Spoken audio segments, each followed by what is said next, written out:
अस्सलाम वालेकुम फ्रेंड्स। मैं हूं मोहसिन रफ़ा और आप लोग देख रहे हैं 24/7 टीचर्स ऑनलाइन। दोस्तों, कुछ क्लासेस पहले हम लोगों ने प्रोग्रामिंग की क्लास शुरू की थी और आज उस सीरीज़ का हमारा 7वां लेक्चर है। दोस्तों, मुझे उम्मीद है कि आप लोगों को अब प्रोग्रामिंग समझ आना शुरू हो गई होगी और आप लोग प्रोग्रामिंग की ज़्यादा से ज़्यादा प्रैक्टिस भी कर रहे होंगे, क्योंकि जितनी ज़्यादा प्रैक्टिस हम लोग प्रोग्रामिंग की करेंगे उतनी ही ज़्यादा प्रोग्रामिंग हमें अच्छे तरीके से आएगी और अच्छे तरीके से समझ आएगी। दोस्तों, आज की हमारी इस क्लास 7 के अंदर हम लोग देखेंगे गेटिंग द यूज़र इनपुट। कि हम लोग पहले सी आउट की कमांड यूज़ कर रहे थे और उसके ज़रिए हम स्क्रीन के ऊपर प्रिंट कर रहे थे चीज़ें। आज के इस लेसन में हम लोग देखेंगे कि हम यूज़र से कैसे इनपुट लेंगे। ये ही आज की हमारी इस क्लास 7 का टॉपिक भी है। तो चलिए, हम लोग सबसे पहले क्लास शुरू करने से पहले हम लोग ये देख लेते हैं कि हम लोगों ने पिछली क्लास के अंदर क्या क्या कवर अप किया था।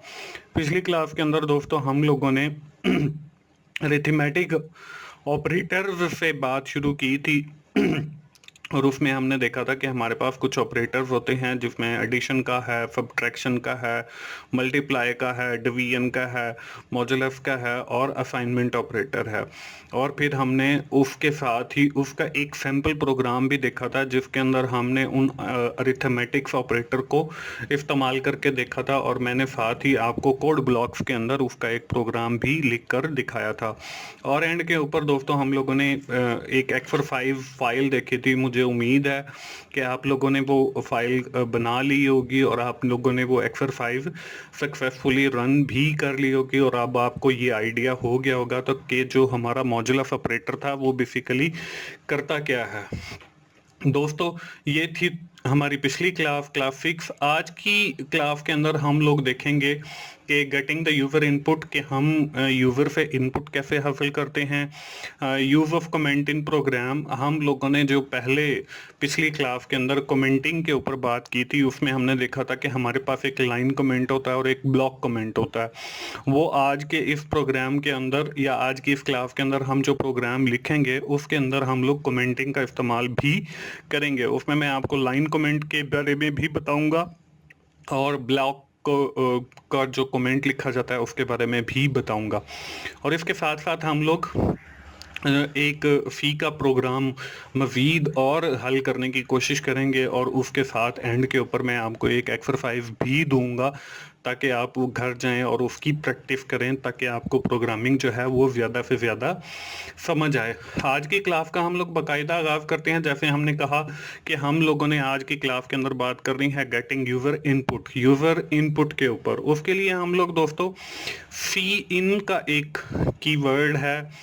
ये हमारा वही रिजर्व कीवर्ड है। इसको हम as a variable name use नहीं कर सकते। जैसे हम कोई भी आउटपुट स्क्रीन के ऊपर प्रिंट करने के लिए सी आउट यूज़ करते हैं, इसी तरह हम यूज़र से कोई इनपुट लेने के लिए सी इन का कीवर्ड यूज़ करते हैं। This is known as input stream in C plus plus. इनको हम उसको हम आउटपुट स्ट्रीम के आउटपुट देने के लिए है और ये इनपुट लेने के लिए, तो इसको इनपुट स्ट्रीम भी कहते हैं। It gets the data from user. ये यूज़र से डेटा गेट करने के लिए इस्तेमाल किया जाता है। उसके बाद हमारे पास दो एंगल ब्रैकेट्स हैं, ग्रेटर देन की। ये it indicate the direction of data. ये डायरेक्शन ऑफ डेटा को रिप्रेजेंट करती हैं। Means data is incoming from the user to the Dev C plus plus. के डेटा जो है वो यूजर से आ रहा है और डेव सी प्लस प्लस के अंदर आ रहा है। और एंड पे मैंने जो है वो सी इन लिखा और ग्रेटर देन ये जो हमारे पास डेटा आएगा वो हम किसी एक वेरिएबल के अंदर स्टोर करेंगे और इसको मैंने यहाँ पे लिख दिया वेरिएबल नेम। कि आप जब सी इन लिखोगे आगे वेरिएबल का नाम लिखोगे जिसके अंदर वो डेटा स्टोर होना है। तो दोस्तों, ये था हमारा तरीका यूजर से इनपुट गेट करने का। तो आज के हमारा जो सैम्पल प्रोग्राम है वो कुछ इस तरीके से, write a program that take radius of a circle from the user कि एक यूजर है, उससे हमने एक वैल्यू लेनी है जिसको हम कह रहे हैं रेडियस, और वो एक सर्कल का रेडियस है, और we have to calculate the diameter of that circle. हमने उसका डायामीटर बताना है, सर्कमफेरेंस ऑफ दैट सर्कल, उसका सर्कमफेरेंस बताना है एंड एरिया, और फिर उसका एरिया बताना है ऑफ द सर्कल का, एंड डिस्प्ले द रिजल्ट, और हमने स्क्रीन के ऊपर वो रिजल्ट्स भी डिस्प्ले करवाने हैं। तो ये है दोस्तों आज का हमारा सैंपल प्रोग्राम शुरू करने से पहले जैसे हमारी वही पुरानी प्रैक्टिस है कि मैं आपको सबसे पहले ग्राफिकली रिप्रेजेंट करके दिखाऊंगा कि हमारा जो प्रोग्राम है वो बेसिकली है क्या, और उसके बाद फिर हम उसको कोड देखेंगे, और फिर मैं आपको लाइव करके दिखाऊंगा कि वो C++ या डेव C++ के अंदर या कोड ब्लॉक्स के अंदर वो कैसे लिखा जाता है और कैसे उसकी आउटपुट आएगी। तो हम लोग इसको ग्राफिकली देख लेते हैं। देखें, ये हमारे पास एक सर्कल है, इसको हमने सर्कल से रिप्रेजेंट कर दिया है। उसके बाद देखें, अगर हम सेंटर से उसके एज की तरफ एक लाइन ड्रॉ करते हैं तो इसको हम कहते हैं रेडियस। ये रेडियस जो है ये हमने यूजर से लेना है, किसी भी यूजर से। अगर हमें रेडियस पता होगा तो हम बाकी की चीजें कैलकुलेट कर सकेंगे। उससे हम लोग अपना एरिया भी कैलकुलेट कर सकते हैं, उससे हम लोग अपना डायामीटर भी कैलकुलेट कर सकते हैं, और उससे हम अपना सर्कमफ्रेंस जो है वो भी कैलकुलेट कर सकते हैं ऑफ दैट सर्कल। रेडियस के बाद आ जाता है जी हमारे पास डायामीटर। अब ये एक लाइन सेंटर से मतलब अगर ड्रा की जाए तो इसको हम डायामीटर कहते हैं, और ये जो इसका बाहर का सरफेस एरिया है इस सर्कल के गिर्द, मैंने ये देखें एक रेड कलर की लाइन लगाई है, इसको हम कहते हैं सर्कमफेरेंस। और फिर इसको पूरे सर्कल को मैंने एक कलर से फिल कर दिया है, तो ये जो फिलिंग वाला एरिया है ये इसका एरिया कहलाएगा। अब हमने इसका रेडियस यूजर से लेना है, उसके बाद हमने डायामीटर कैलकुलेट करना है, फिर हमने सर्कमफेरेंस कैलकुलेट करना है, और फिर हमने area of that circle calculate करना है। उसके कुछ फॉर्मूलाज हैं, वो अगर हमें पता होंगे तो हम फिर इजीली ये सारी चीजें कैलकुलेट कर देते हैं। तो हमारे पास पहले नंबर पे रेडियस आ गया, वो हमने यूजर से लेना है। फिर दूसरे नंबर पे डायामीटर आ गया, diameter is equal to radius multiply by 2, कि हमारा जो रेडियस यूजर ने एंटर किया अगर हम उसको 2 से मल्टीप्लाई करते हैं तो हमारे पास उसका डायामीटर आ जाएगा। और अगर हम सर्कमफेरेंस निकालना चाहते हैं तो हम radius multiply by 2 multiply by pi. Pi हमने ये मैथ के अंदर आप लोगों ने पहले ही पढ़ा होगा, जिसकी वैल्यू 3.14 होती है। तो वो अगर हम उसके साथ मल्टीप्लाई करते हैं तो हमारे पास सर्कमफ्रेंस आ जाएगा। उसके बाद अगर हमने एरिया निकालना है तो हमने रेडियस मल्टीप्लाई बाय रेडियस और फिर मल्टीप्लाई बाय पाई, और जो पाई की वैल्यू है वो मैंने एंड पे लिख भी दिया है कि पाई की जो वैल्यू है वो है 3.14। अब हम ये वैल्यू भी यूज कर सकेंगे अपने इस प्रोग्राम के अंदर। चलिए मैं जल्दी से आपको इसका कोड दिखा देता हूँ, और फिर हम लोग लाइव चल के उसका कोड लिख कर भी दिखा देता हूँ। तो कोड देख लीजिए, वही है जी, इंक्लूड आयोस्ट्रीम। ये इंक्लूड करने के बाद फिर हमने लिखा यूजिंग नेम स्पेस FTD, फिर हमने मेन फंक्शन। अब मेन फंक्शन के अंदर देखें, हमने सबसे पहले वेरिएबल डिक्लेयर कर लिया। इसमें हमने फ्लोट का एक डेटा टाइप है हमारे पास जो हमें डेसिमल पॉइंट्स के अंदर जो है वो रिजल्ट देती है। तो हमने फ्लोट लिया। इंट जो है हमें एब्सोल्यूट वैल्यू देता है, और फ्लोट जो है वो हमें डेसिमल मतलब पॉइंट्स में जो वैल्यू आ रही होती है वो। तो हमारा जो रिजल्ट है वो पॉइंट्स की सूरत में आ सकता है, इसलिए हमने जो डेटा टाइप है इसकी वो फ्लोट ले ली है। तो फ्लोट, रेडियस, डायामीटर, सर्कमफेरेंस और एरिया, ये हमने एक ही लाइन के अंदर जो है वो सारे वेरिएबल डिक्लेयर कर दिए हैं। फिर हमने get the radius from user, हमने लिखा C out please enter the radius equals लगाया, और फिर सी इन लिख के रेडियस जो हमने एक वेरिएबल लिया उसके अंदर वो वैल्यू हम स्टोर करवा लेंगे। फिर हमने कैलकुलेट द डायामीटर के लिए देखें, diameter is equal to radius, radius वही, और ये वेरिएबल के नाम जो आपने ऊपर लिखे हैं सेम एज इट इज वही लिखने हैं। अगर आप ये ऐसा नहीं करेंगे तो आपका जवाब गलत आ सकता है। तो और मल्टीप्लाई बाई 2 किया, और फिर सी आउट लिखा, और फिर डायामीटर इज इक्वल टू लगाने के बाद फिर हमने सी आउट करके डायामीटर को प्रिंट करवा लिया। उसके बाद अगर हम कैलकुलेट करना चाहते हैं सर्कमफ्रेंस, सर्कमफ्रेंस का नीचे हमने फॉर्मूला लिखा, circumference is equal to radius multiply by 2 multiply by 3.14, और सी आउट लिख के सर्कमफ्रेंस इज, और ये हमने लिखने के बाद सी आउट और सर्कमफ्रेंस को हमने प्रिंट करवा लिया। उसके बाद कैलकुलेट एरिया, एरिया कैलकुलेट करने का जो फॉर्मूला है, area is equal to radius plus multiply by radius और मल्टीप्लाई बाय 3.14। फी आउट करके हमने एरिया को प्रिंट कर लिया और फी आउट एरिया हमने वेरिएबल प्रिंट किया और करली जो ब्रैकेट है वो हमारी क्लोज हो गई। इस तरीके से हमारा फी का प्रोग्राम बनेगा। तो चलिए मैं आपको ये लाइव भी करके दिखा देता हूँ। इसके लिए हम गए और हमने ओपन किया जी कोड ब्लॉक्स।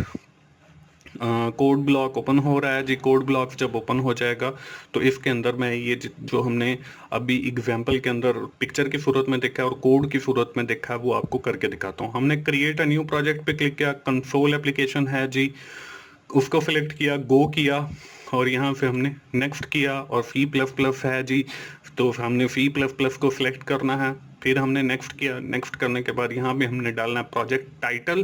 प्रोजेक्ट का जो टाइटल है वो हम क्लास का नाम ही रखते आ रहे हैं नॉर्मली, तो हम लिख लेते हैं जी सी क्लास 7 कि ये हमारी जो क्लास है वो 7 है और इसको हमने डेस्कटॉप लोकेशन के ऊपर सेव कर लिया है जी। और इसको फिर हमने लोकेशन सेलेक्ट करने के बाद नेक्स्ट करेंगे और ये इसकी डिफ़ॉल्ट सेटिंग आ गई। इस सेटिंग को आपने नहीं छेड़ना है और इसको आपने फिनिश कर देना। तो ये हमने फिनिश किया, यहाँ पे सोर्स पे आए और मेन डॉट सीपीपी को हमने ओपन कर लिया। अब देखें हमने बात की थी कि जो है आज के इस लेसन में हम कमेंटिंग को भी देखेंगे। सबसे पहले मैं आपको ब्लॉक कमेंट के बारे में बता देता हूं कि ब्लॉक कमेंट जो है वो फ्लैश और स्टैटिक से शुरू होगा और उसके बाद हम जो है एंटर करेंगे और फिर स्टैटिक लगाएंगे और यहाँ पे लिखेंगे this program calculate the area circumference and diameter of the circle। तो ये हमने कमेंट लिखा। कमेंट लिखने के बाद हमने इस कमेंट को क्लोज करना है, तो वो हम सबसे पहले स्टैटिक लगाएंगे। स्टैटिक लगाने के बाद ये तकसीम वाला जो सिंबल है उसको क्लिक करेंगे तो ये देखें ये हमारा इनएक्टिव एरिया जो है वो आ गया है और इसको हम जो है कमेंट की सूरत में देख लिया है। तो ये है हमारा ब्लॉक कमेंट। अब हमने लाइन कमेंट कैसे देने हैं, लाइन कमेंट भी मैं आपको देकर दिखा देता हूं। तो यहाँ पे सबसे पहले हमने लाइन कमेंट देना है, उसके लिए मैंने आपको बताया था 2 फ्लैशेस लगाने हैं। 2 फ्लैशेस लगाने के बाद हमने लिखा डिक्लेयर वेरिएबल्स कि हम यहाँ पे डिक्लेयर कर रहे हैं वेरिएबल्स को। तो हमने लिखा जी फ्लोट। फ्लोट लिखने के बाद हमने सबसे पहला जो वेरिएबल है वो लेना है रेडियस। हमने रेडियस लिया और फिर मैंने एक ही लाइन के अंदर आज सारे वेरिएबल डिक्लेयर किए थे, तो हम कॉमा लगाएंगे। कॉमा लगाने के बाद हमने लिखना है डायामीटर। हमने डायामीटर लिखा और फिर कॉमा लगाया और फिर हमने लिखा सर्कमफ्रेंसेस। फिर हमने कॉमा लगाया और फिर हमने लिखा एरिया। तो हमने 4 ये वेरिएबल ले लिया और फिर सेमीकोलन लगा दिया। अब नीचे हमने वैल्यूज असाइन करनी है कुछ वेरिएबल्स को, जैसे हमारे पास डायामीटर है, सर्कमफ्रेंसेस है और एरिया है। इनको हम फॉर्मूला अभी से चाहें तो लिख लें, चाहें तो आप एक एक लाइन के ऊपर प्रिंट करवाते जाएं तो वो भी बेहतर है। तो हम लोग जो है एक ही बार जो है वो डिफाइन कर लेते हैं। तो हमने डायामीटर सेलेक्ट किया। डायामीटर सेलेक्ट करने के बाद इसको पेस्ट किया। इक्वल डायामीटर जो है वो हमारे पास बराबर है रेडियस मल्टीप्लाई बाय 2। तो रेडियस वाला वेरिएबल ये कॉपी करके मैं इसलिए कर रहा हूँ ताकि वो जो नेम हमने यूज़ किए हैं वो बिल्कुल सेम एज इट इज़ वही आए जो हमने ऊपर वेरिएबल जब डिक्लेयर किए हैं तो उस वक्त जो नाम रखे हैं तो नीचे भी वही नाम आने चाहिए। तो रेडियस और फिर हमने उसको स्टैटिक के साथ 2 लगा दिया और सेमीकोलन लगा के, तो ये डायामीटर का जो है वैल्यू असाइन हो गई। उसके बाद हमने सर्कमफ्रेंसेस को देनी है, तो सर्कमफ्रेंसेस को आ गई और फिर इक्वल्स लगाया। इक्वल्स के बाद हमने सर्कमफ्रेंसेस का जो कैलकुलेट करने का फॉर्मूला है वो है आर मतलब रेडियस। तो हम रेडियस को कॉपी करेंगे, यहाँ पे पेस्ट किया और उसके बाद हम मल्टीप्लाई करेंगे उसको 2 के साथ और फिर उसको फर्दर मल्टीप्लाई करेंगे पाई के साथ। पाई की वैल्यू 3.14 है, ये हमें ऑलरेडी पता है। और फिर हमने सेमीकोलन लगा के ये सर्कमफ्रेंसेस का आ गया। उसके बाद हम लोगों ने जो है क्या करना है जी, एरिया लिखना। एरिया कैलकुलेट करने के लिए हम यहाँ पे एरिया का फार्मूला लिखेंगे, एरिया और फिर इक्वल लगाया। इक्वल लगाने के बाद एरिया का जो कैलकुलेट करने का फॉर्मूला है वो है रेडियस मल्टीप्लाई बाय रेडियस और मल्टीप्लाई बाय पाई। तो हम यहाँ पे लिखेंगे जी रेडियस, रेडियस लिखने के बाद मल्टीप्लाई बाय रेडियस और फिर मल्टीप्लाई बाय पाई की वैल्यू है 3.14, वो हमने लिखी और फिर हमने सेमीकोलन लगा के इसको ख़त्म कर दिया। और इसके बाद हम लिखते हैं जी एक कमेंट। कमेंट लिखने के लिए 2 स्लैशेस लगाए और यहाँ पे लिखा get the input value from user. ये हमने वैल्यू यूज़र से गेट करनी है। तो यहाँ पे सी आउट लिखा और यहाँ पे हमने लिखना है जी प्लीज एंटर रेडियस। रेडियस तो ये हमारे पास और इक्वल लगा दिया। और फिर हमने यहाँ पे क्या करना है जी सी इन लिखा। सी इन लिखने के बाद हमने ग्रेटर देन की सिंबल लगाई और फिर हमने रेडियस जो हमने एक वेरिएबल लिया था उसके अंदर हमने वैल्यू स्टोर करवानी है वो लिखी और सेमीकोलन लगा के हमने इस प्रोग्राम को जो है वो सेव करना है। अब हम इसको यहाँ पे सेव करते हैं। ये हमारा सेव हो गया और फिर हम इसको बिल्ड करेंगे। बिल्ड करने के बाद हमारे पास यहाँ पे एरर्स आ गए हैं। तो एरर्स को दूर करने का तरीका ये है कि आप लोग यहाँ पे दिया हुआ है जी फिक्स एरर। हाँ, तो हम लोगों ने ये जो ऊपर सारे वो वेरिएबल लिए हैं वो भी हमने प्रिंट करने हैं। तो फ्लोट के साथ हमने ये सेमीकोलन लगा के इसको एंटर किया और फिर हमने लिखा फ्लोट और फिर हमने डायामीटर लिया और फिर हमने लिखा फ्लोट, फिर हमने सर्कमफ्रेंसेस लिया, फिर सेमीकोलन लगा के और फिर हमने फ्लोट लिखा और फिर हमने एरिया वाला लिया और इसको हम बिल्ड करते हैं।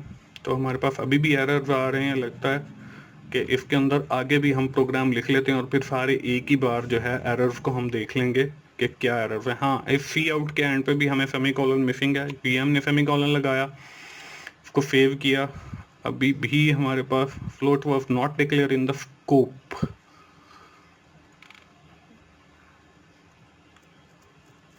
आगे हम चलते हैं जी।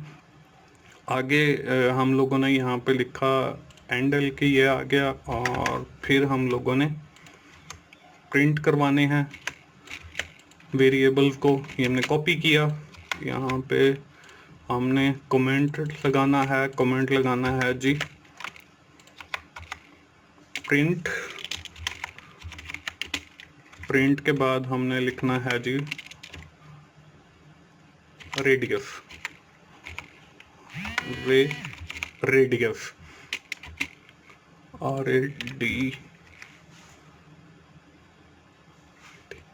RADIUS, ये हमने रेडियस प्रिंट करने के लिए किया है।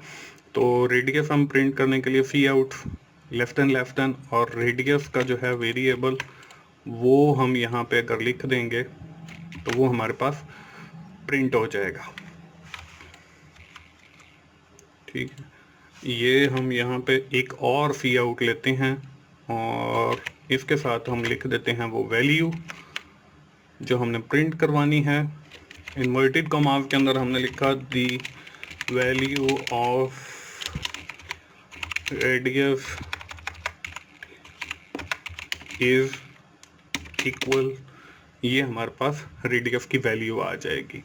और फिर हमने क्या करना है जी, फिर हमने अब प्रिंट करवाना है अपने पास डायामीटर। प्रिंट डायामीटर, ये हमने कमेंट डाला the value of diameter is. तो यहाँ पे हम डायामीटर वाला जो हमारा वेरिएबल है उसको जब प्रिंट कर लेंगे वो आ गया। उसके बाद हम लोग देखते हैं हमने प्रिंट करवाना है जी सर्कमफ्रेंसेस।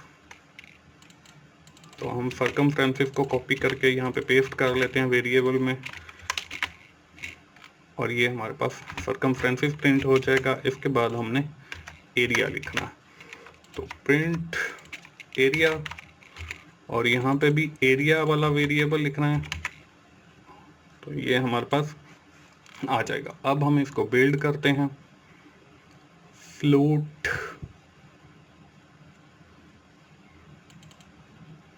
फ्लोट की बजाय हम वेरिएबल DOUBLE डबल ले लेते हैं, क्योंकि ये फ्लोट के ऊपर एरर दे रहा है। हमने डबल नाम का एक वेरिएबल लिया, सारे ही जो है हम डबल ले लेते हैं और फिर इसको हमने बिल्ड किया। अब यहाँ पे वो हमें दे रहा है जी 0 एरर और 1 वार्निंग दे रहा। तो फ्लोट की बजाय हम डबल भी ले सकते हैं, क्योंकि फ्लोट की जितना मतलब मेमोरी के अंदर कंज्यूम करता है स्पेस, डबल जो है वो उससे ज़्यादा हमें वो आउटपुट देता है, क्योंकि फ्लोट जो है वो हमें 2 डेसिमल पॉइंट देता है और जो डबल है वो हमें ज़्यादा डेसिमल पॉइंट भी दे सकता है। तो हम लोगों ने ये से कंपाइल किया। कंपाइल करने के बाद उसके बाद हमने रन किया। तो जब हम रन करेंगे तो please enter the value of radius. For example we have enter the 5 value as a radius. तो जब हम एंटर करेंगे तो यहाँ पे देखें हमारे पास the value of radius is 5, the value of diameter is 6.00 और आगे सारी वो वैल्यू। अगर यहाँ पे हम फ्लोट वेरिएबल लेते तो फ्लोट डेटा टाइप का अगर लेते तो वो हमें पॉइंट के बाद 2 हिंट से बताता है। हमने डबल ले लिया तो वो ज़्यादा दे रहा है। इसके बाद हमारे पास डायामीटर आ गया। डायामीटर के बाद हमारे पास जो है सर्कमफ्रेंसिव हमने लिखना है।